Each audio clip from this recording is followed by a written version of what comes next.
you met her.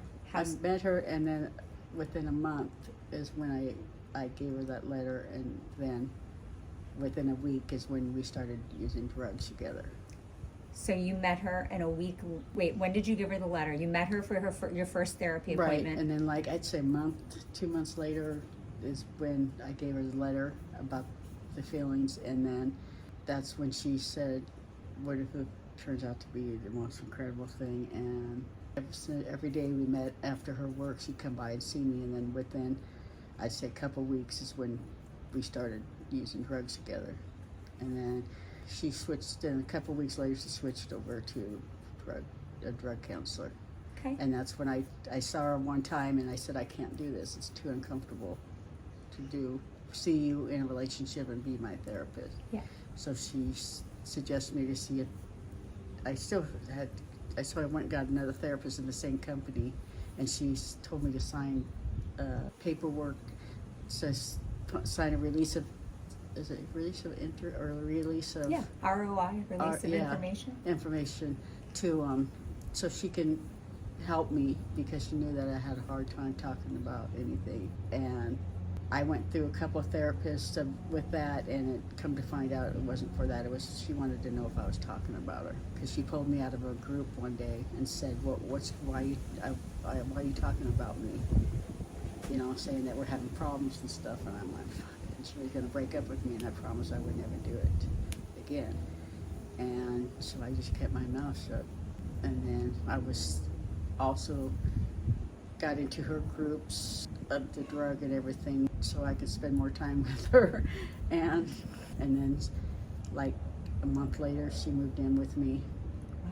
And then I would say probably about a year later I was starting to do her drug paperwork, you know, the sign off on the court ones that people had to be in the drug groups for court. And there also on there was her UAs, and I had to, and then she signed the paperwork. I just had to fill in all the other stuff. And then that's when the abuse started. I would say within 6 months. What do you mean by abuse?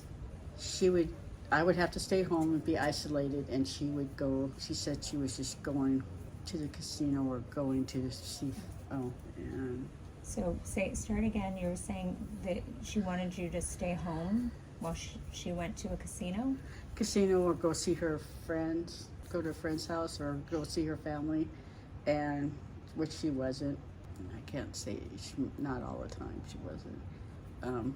She would see other clients, and then she got pulled in the office because one client reported her, and they asked her if it was true, and she said no, they're mental, they're obsessed with me, so they just, you know, that's just them. I have nothing to do with them. It happened 2 times when I was with her. And then she'd get her clients, old ex-clients, to threaten me, call me up. I don't know how they got my phone number from her. Threaten me because I was not treating her good, I guess. She got accused, you said it only happened a couple of times. What does that mean? Clients saying, I hear you're having a relationship with Rhonda? Yeah, no, with other clients. Oh. And then... So she has a history. Yeah, history of it. And they believed her over. And she was threatening me with that. See, I can get you thrown in a mental hospital if you don't do what I say. You know, if you keep harassing me or whatever about her taking off and not coming home, you know, till late. And she even got me kicked out of my own house one time.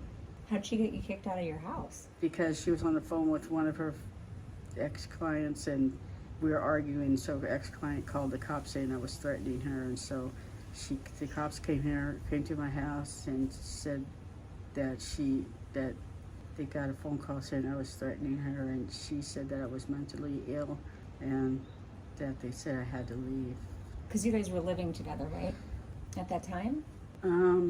Yeah, we were living together. We lived together for 4.5 years. And when did you find out she had relationships with other clients, that you weren't the first? Look at me. You're good. You're doing great. It's okay to be emotional. It's a tough subject. I shouldn't be. I thought I was done with it. It's okay. I talked about it with other people. I don't understand why. It's okay, honey. Do you need a minute? Yeah. Okay.